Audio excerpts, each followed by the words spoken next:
Hi, I'm Colleen Caro. Welcome to Avant-Grad, Ohio Trailblazers. I'm here on the gorgeous college green of Ohio University's Athens campus.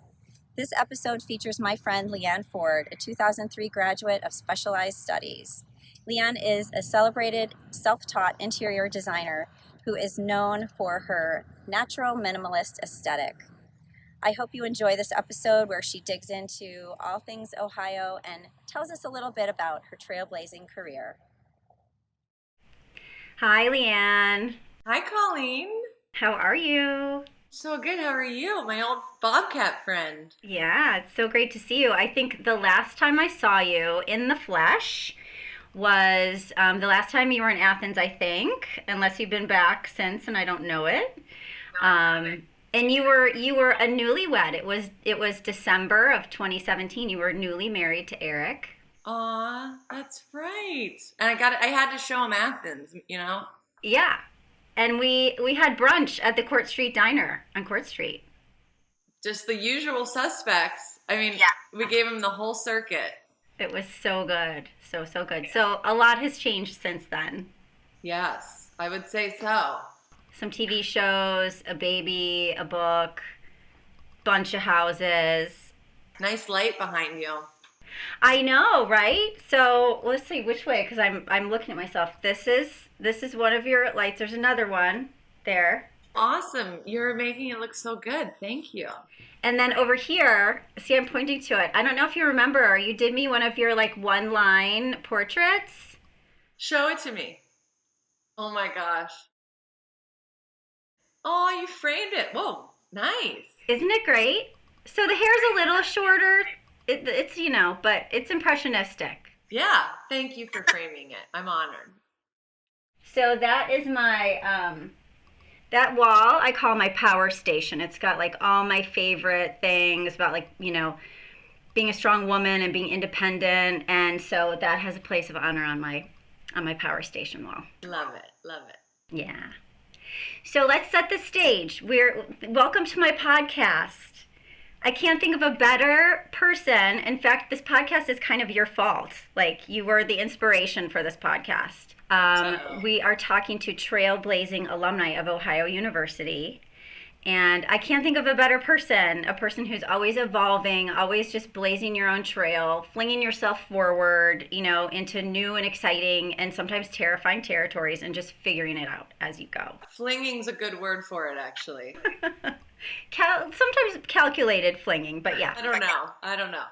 But yeah, I would love to set the stage. How did you make your way to our little sleepy town, Athens, in beautiful southeastern Ohio? You're a Pittsburgh girl, and you're back in Pittsburgh now. You're back home. But how did you make your way to Athens in the first place? Sibs weekend. My sister went to OU. So that is right. I visited her. Yeah, Michelle. And I remember I visited her and I was like, this is the coolest little town. All the brick roads, I mean, the beautiful buildings, and the vibe was so nice. Everybody was great. Everybody was happy and content. Everybody was doing their thing. And I just remembered that. And then when it was time to pick a school, part of me wanted to go to NYU and like go to the city.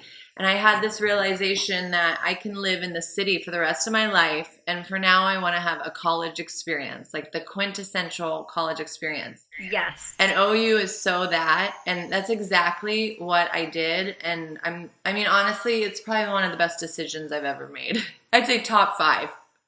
Yeah, well, I was going to ask you about that. You talked to Ohio Today, which was our alumni magazine, a few years ago in the fall. They did like a short little piece on you, and you were quoted as saying, choosing Ohio University is one of the top 5 best decisions I've ever made. And I've made some good decisions since then, and it's still, I'd say, top 5. All right, well, we're doing pretty good if we're still in the top 5. That's right. You're almost out maybe with Ever, my daughter, but still there. Yeah. Okay. And the cool thing about what I love is when you went to school here is like you were being Leanne back then. Like, you created your own degree, right? So like you did your own thing. You knew what you wanted to do, but there wasn't something that quite fit you, so you designed your own degree. That was the best thing that happened. I found this little blurb, literally a paragraph in the what is it, the OU paper, Ohio Today, or is that what it is? Ohio Today. Well, Ohio Today is our alumni magazine, so maybe the newspaper would have been the Post, or maybe it was the course catalog. Maybe it was the course. Oh my gosh, I haven't heard the phrase course catalog in about 20 years. I know. Some of our listeners are like, what's that? Oh my gosh. I found this little blurb about designing your own major. And it was like this major light bulb went off for me. And I could create my own curriculum. And then I found Sky Cohn was my professor that signed off. Yeah. So I created my own curriculum. I did an internship. I did everything. So I picked all of the classes that I felt like would be good for what I wanted to do. So I did advertising and PR and any art classes, any graphic design, any retail, and I combined them and I named it Integrated Retail Communications, which I thought sounded very professional. It does. I think we should make it a thing. Oh my gosh, please do. It was so awesome. And then I was able to learn everything I felt like I could leave school and use. And then I didn't include econ or accounting or any of those classes that I had a tough time in. I was like, all math went out the window. Which probably was a bad idea, but I'm okay. That's okay. You've got Steve for that now. You have your brother. I've got a calculator. Yeah, a calculator, an accountant, and Steve. What more do you need? I wouldn't say Steve's the math guy either, so us Fords, we're better at words, I think. There you go. There you go. And when you ended school, when you walked out of here, you head to New York. Part of my curriculum, I did a quarter. What did we call it? Trimester. Quarters. Are they quarters now? They're semesters now. They were quarters. They were quarters, yeah. I did a quarter at as an internship. So I got an internship in New York, and I left school early to go do this internship, and it didn't go that well.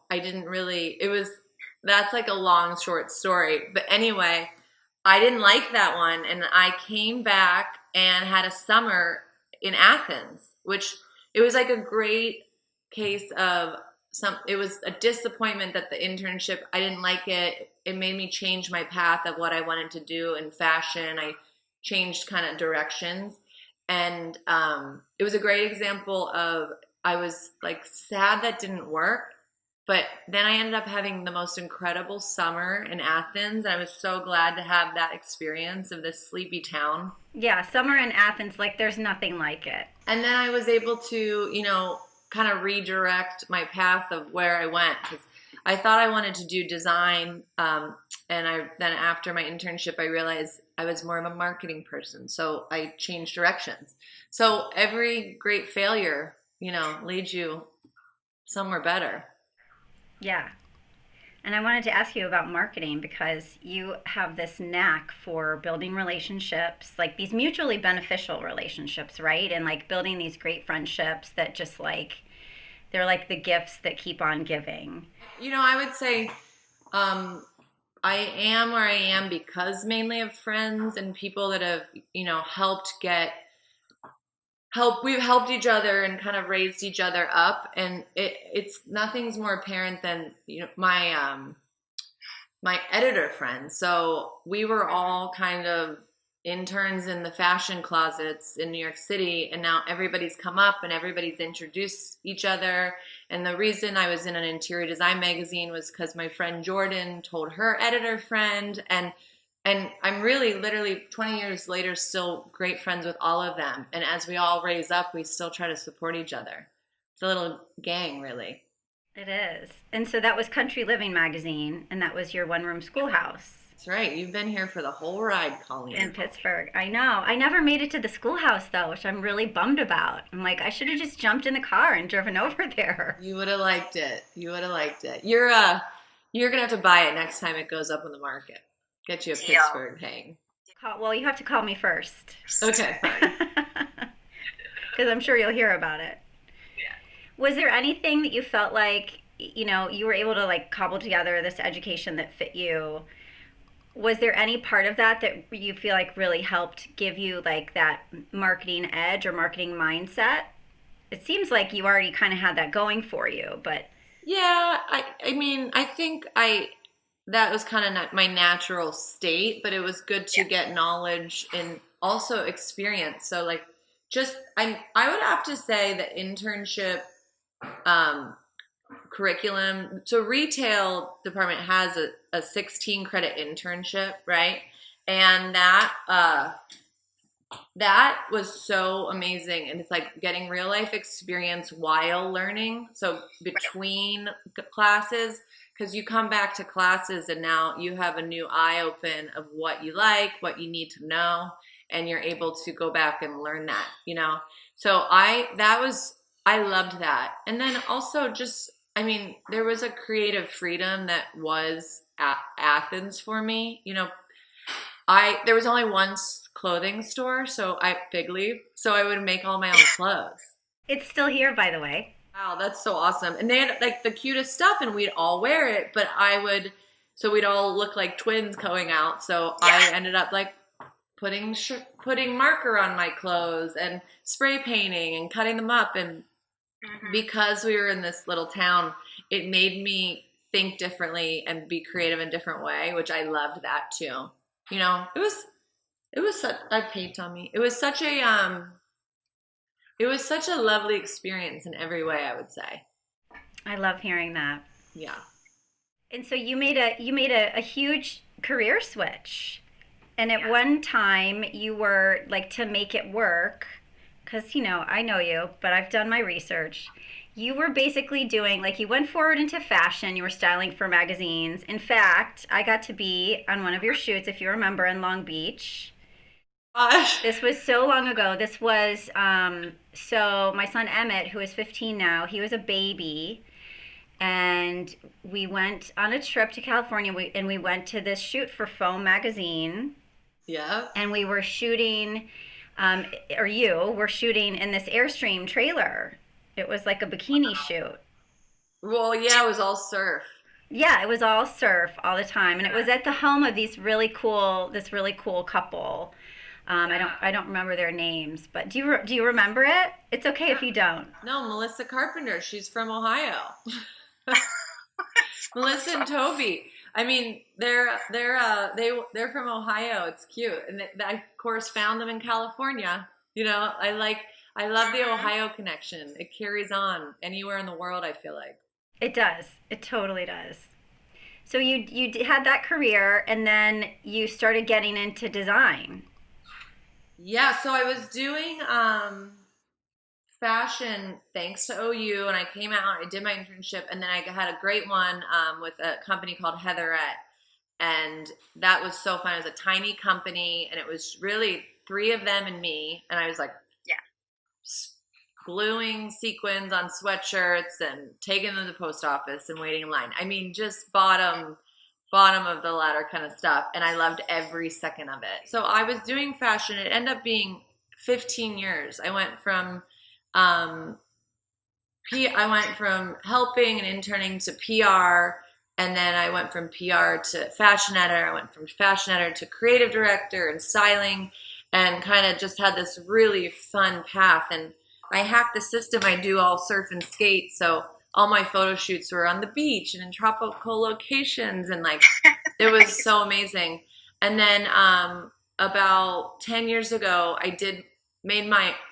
bought up my first house and made it pretty, and it was in country living thanks to my editor friends. People started calling and asking me to design their home. And being a freelancer, I of course said yes. And I called my friend Dan Mazzarini, and I said, how do I become an interior designer? What do I need to know? Like, how do I charge? How do I show them ideas? And he just gave me a couple hours on the phone, and I hung up and I called these people. I was like, sure, I'll do it. So I spent probably 5 years doing both. So I'd be out like on a boat doing a photo shoot and telling somebody, no, this is the right sofa, I promise, and then it got to the point where both businesses were so successful, I would say, I was like, I have to pick one. My brain needs to pick one idea and go with it. Yeah. And I'm so glad I picked interior design and just fully consciously decided to stop taking on fashion gigs and never looked back. So what would your advice be to someone who, they're doing the daily grind or they're doing whatever, but their heart is really in another place? And they want to make that switch, and then they might also have like economic or like family or lifestyle pressures that maybe are reining them in a little bit, but how would someone get started following their dream? Stop watching TV. Of course, you should probably keep HGTV on, but other than that, I would say, do things on your off time. Like, do what you love as your activity, your sport, your craft, and as you do it more and more, it'll start, becoming more valuable and more important. So for people who want to be interior designer, for example, I'm like, go help your friends push their furniture around and take pictures and put it on Instagram. There's really simple ways. You don't have to quit your job and get an office and buy a printer to start doing what you want to do. Just do it, and do it on the other hours and tell people you're doing it. My favorite thing is people want to help each other, and they want to support you whatever you're doing. So as soon as you literally vocalize, I am fill in the blank, hey guys, I'm doing photography, I'm doing styling, I mean anything, people will find ways to support you. And you just need to say it out loud and start doing it. I mean, the amount of stuff I did for free is crazy. I mean, those lucky people. I was practicing on them. Those poor guys were like, I'd be like, I'll do this, but I'm learning. So it was like, I took every opportunity I could. And I said yes. That was my biggest thing. Say yes till you get to say no. And you're really big on not being afraid of failure. So you have a book. You wrote a book with Steve. I have it right here.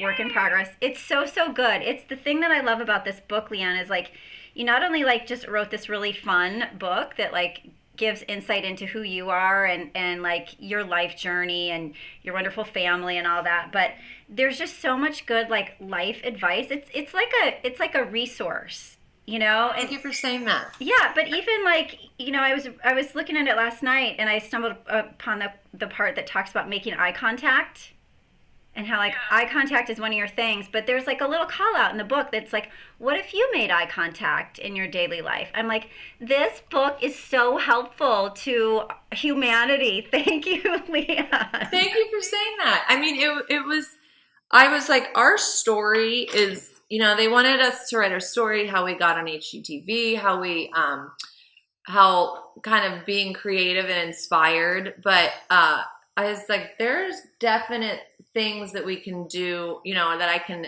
say to help other people just think differently or bigger or from another angle, and I just wanted to share that too. I mean, it's more than just me and it's more than just our story. It's the reader and it's what you can get away out of it. So I had one time had a lady tell me that most people see a triangle, but I see a pyramid. And she said, like, you see the world from multiple angles, from up, around, and over, which gives you different perspective. And I was this mega realization, like, whoa, you just explained, so much. So knowing that, it's like, okay, let's help people look around and see the pyramid, Mm-hmm. There are more angles than just straight on to any problem, any path, any career. And I feel like failing, it's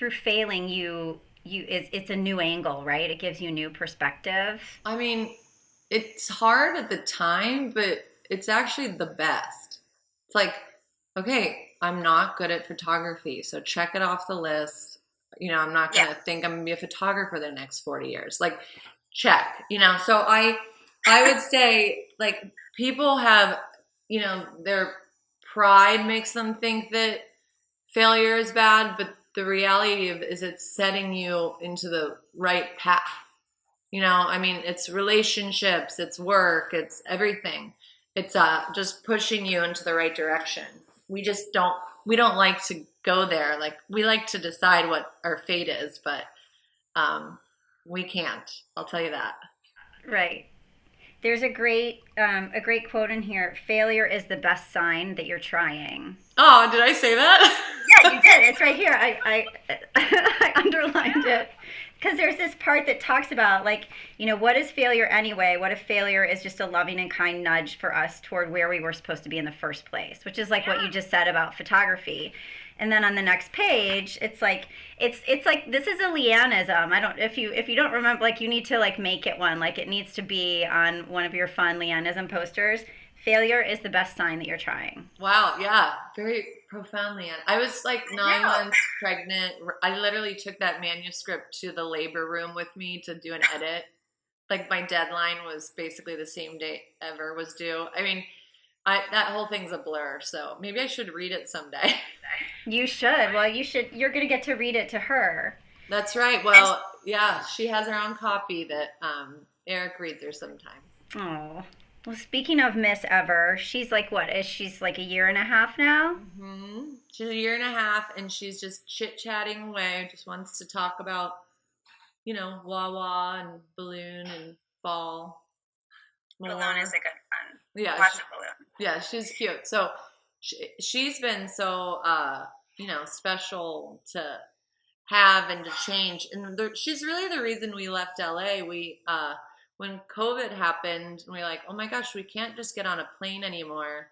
And then we just kind of decided Ever needs to be with family. So we hightailed it back to Pittsburgh and are so happy. And Ever loves being around everybody. And we are so happy to be here. It's like a easy, nice life. You had a huge welcoming committee just waiting for you with open arms. Totally. My mom says, pinch me, pinch me. Oh, I bet. She's like the happiest mom on the planet. So now that you're a mom and, and talking about failure, you're growing this little girl, right, to be confident and independent and not be afraid of failure. If she falls, pick yourself up, dust yourself off. How is that experience for you? How are you seeing that in everyday life? Because it's harder to do. Like, it's easy to talk about, but it's harder to do. So far I think so good.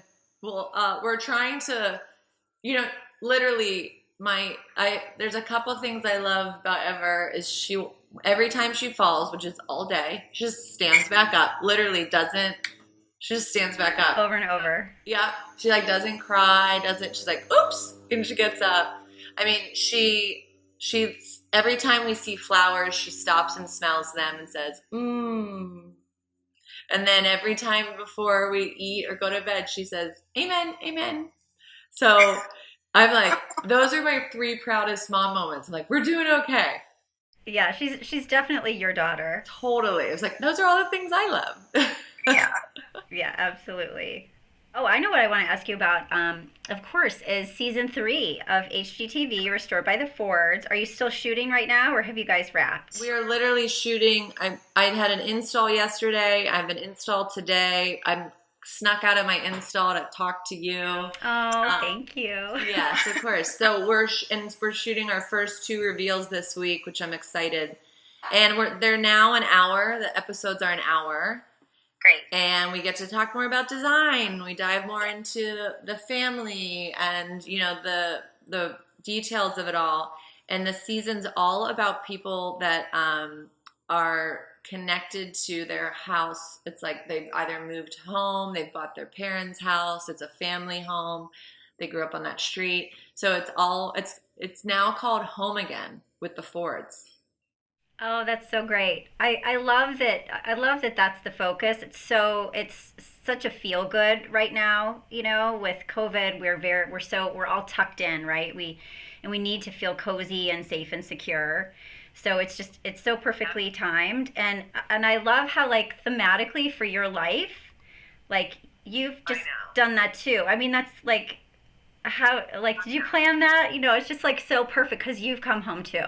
I know we had a reporter on set with us, and he's like, "So, was this plan? Like, was this plan to leave LA as part of the storyline and the marketing?" I was like, "I wish I was that good. Like, this this is a full fluke, and I am literally living what the theme of our season is." So, I mean, as a lot of us are. I mean, people are leaving the big cities. People are going to their hometowns. People are going to smaller towns. It feels good. I mean, it's like literally getting back to our roots, and it's feeling good. I think a lot of people are happy. Yeah, yeah.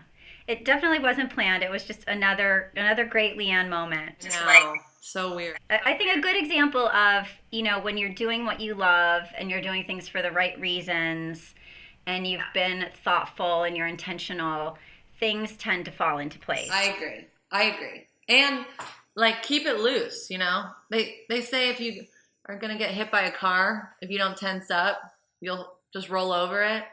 That's my whole life. Just like keeping it loose, rolling over the cars one after another.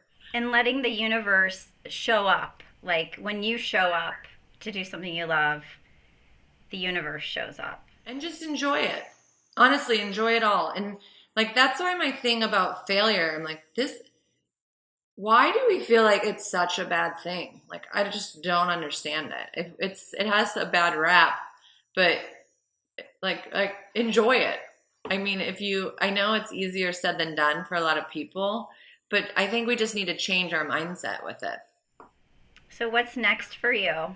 Yeah, so I do have my line, Leanne Ford for Crate and Barrel, which has been really fun so fun to put out because I now can kind of give people things that'll look good in their home and like easy. I can't design everybody's house, but I can certainly give you what I think's the perfect white couch. And so that's been a major thrill and working with the Crate team. And then when people tag me on Instagram and show me this stuff in their house, like people have such great style. It's been really, really fun to watch and see these and like, oh my gosh, there's that happy vase in its new happy home, So that's been like kind of one of probably my career highs, I would say. It's been amazing. Yeah. And then working with Heart Tools, which is so fun to me because, I like to make, fix, adjust, mess with and modify everything. So I literally get to do that with all my Heart Tools. So that's been a really fun partnership for Steve and I. We just put one video out, but we're putting two more of little hangs we made for my daughter. So like a tent and a little chalkboard tent thing I made up. And I mean, all this fun stuff. So that's been amazing. And then, of course, season 3, which is taking up all my brain space. And do we know when season 3 is going to... As of now, January. January, okay. Something to look forward to because it's going to be a long, cold winter. It'll be a long winter. I know it. Well, I hope they get these out sooner than later because we're having fun making them. Yeah. How is it going to be in Pittsburgh, like getting through a Pittsburgh winter? Have you wintered an entire Pittsburgh winter in a while? No. I like sweaters and I like fires and I have no need to leave the house, so I should be fine. Well, let's jump into a few things just as a fun way to close. And this was inspired by Domino. Domino does these great podcasts, which you've done some. And you and Domino have this wonderful love affair. It's so fun. There's like a Leanne Ford page on Domino, on the Domino website. It's the most... We do have a love affair. It's the most fun, uplifting stuff. So they end their podcast with it's like kind of like a top 10, just like a rapid fire top 10. So that inspired me to end with like your top Ohio's, like your top Ohio University things or moments or memories. Okay, give it to me. Okay, your favorite spot on campus. My favorite spot on campus was Jeff Hall, the dining hall.